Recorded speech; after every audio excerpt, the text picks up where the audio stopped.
देखिए, बीजेपी जो सियासत कर रही है वो बिल्कुल गलत है। ये कोई लव जिहाद का मामला नहीं है। ये एक महिला पर की हत्या, उस पर जुल्म, उसका एक्सप्लॉयटेशन का एक वाकया है और हम तमाम को उसको उसी नजरिए से देखकर इसका कंडेम करना है। सबने कंडेम किया। अगर आप इसको मजहब का चश्मा लगाकर देखेंगे तो फिर ये उन महिलाओं को जो रोज कहीं ना कहीं हमारे मुल्क में, हमारे प्रदेश में, दुनिया में जुल्म होता है, वो उनसे नाइंसाफी होगी।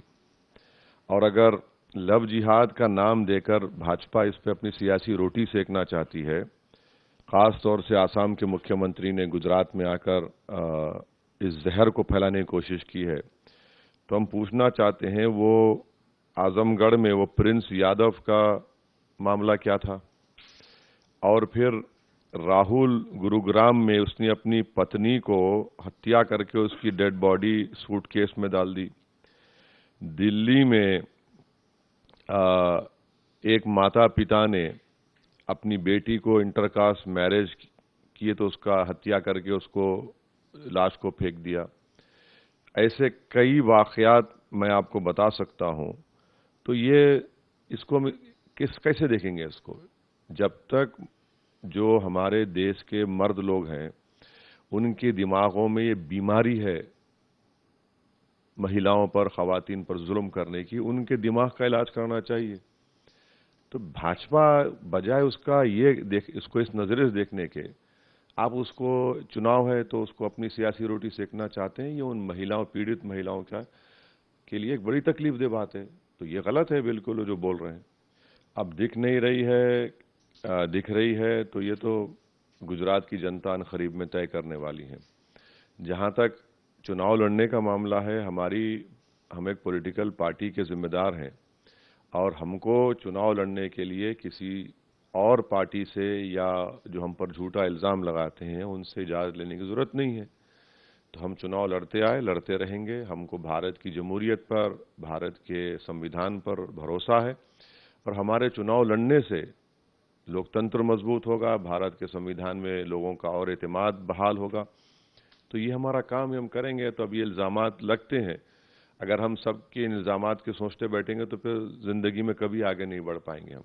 हाँ, जो गोधरा से उनको टिकट दिया है जिसने बिल्किस बानो को, रिव्यू कमेटी का मेंबर था वो, उसने उन बिल्किस बानो को जिन्होंने रेप किया, उसकी बेटी की हत्या की, उसकी माँ की रेप करके हत्या की, 11 लोगों को उन्होंने हत्या की, रेप की, तो उन कन्विक्टेड प्रिजनर्स को गोधरा के बीजेपी के कैंडिडेट ने उनको कहा कि संस्कारी लोग हैं।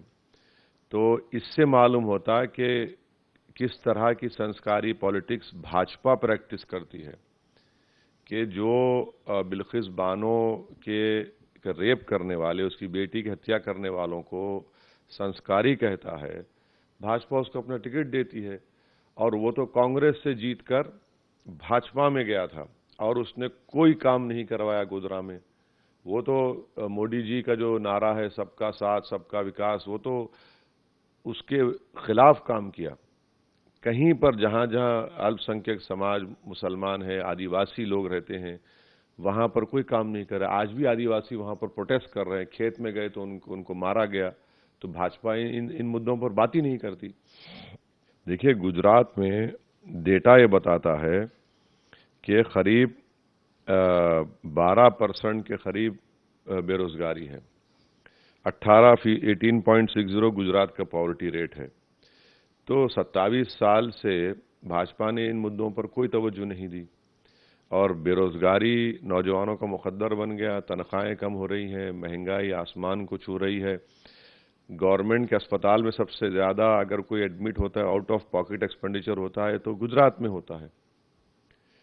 खुद भाजपा बता दे कि कितने एमआरआई की मशीन्स हैं, 33 में कितने डिस्ट्रिक्ट में, कितने में एमआरआई की मशीन है, कितने सिटी स्कैन की मशीन है, कितने सुपर स्पेशलिटी के डॉक्टर्स आपने 11-12 हजार नोटिफाई किए, 260 अब सिर्फ 13 काम कर रहे हैं उसमें। तो ये भाजपा का रिकॉर्ड रहा है उनके सत्ता में, गुजरात जब हुकूमत कर रहे थे। मोरबी में जो वाकया हुआ है, उस तकलीफदेह बात यह है कि जो वहाँ पर जो लोग काम कर रहे थे और ओरेवो कंपनी ने डेली वेज लेबरर्स को उस दिन खड़ा किया 100 रुपये देकर। आपने डेली वेज के लेबरर्स को पकड़ लिया, मगर जो ओरेवो कंपनी है, म्युनिसिपल कॉरपोरेशन का जो चीफ है, वो अभी तक बाहर आराम से फिर रहे हैं। क्यों नहीं उनको पकड़ा जाता? क्यों नहीं उनको गिरफ्तार किया जाता? आखिर एक डेली वेज के लेबर को पकड़ते हैं आप, ये कौन सा इंसाफ कर रहे हैं उन 140 परिवारों से जिन्होंने अपने सब कुछ खो दिया? उन 50 बच्चों ने अपनी जान दे दी, 2 साल का बच्चा मर गया। तो ये भाजपा जो है, जो दौलतमंद और ताकतवर होता है उसको कुछ नहीं करती, जो कमजोर और मजलूम होता है उसको दबाती है। अभी तो हमारी पूरी तवज्जो, पूरी मेहनत, हमारे पार्टी के तमाम जिम्मेदारों की, मेरी, सबकी कोशिश यही है कि इन 13 विधानसभा में हम मेहनत करें और हमारे इन कैंडिडेट्स को कामयाब करें। अब इससे हटकर क्या हो रहा है मुझे नहीं मालूम। बस हमारी कोशिश इन 13 विधानसभा पर लगी हुई है कि हम यहाँ से कामयाबी हासिल करें, वहाँ की जनता का हमको एतमाद मिले, भरोसा मिले, प्यार मिले, वोट मिले, यही हम कोशिश में लगे हैं। नमस्कार, मैं हूं मानक गुप्ता। अगर आपको हमारा ये वीडियो पसंद आया हो तो इसे लाइक और शेयर जरूर करें, और हां, हमें सब्सक्राइब और फॉलो करना ना भूलें ताकि आप देश और दुनिया की कोई खबर मिस ना करें। तो जुड़े रहिए हमारे साथ और देखते रहिए न्यूज़ 24।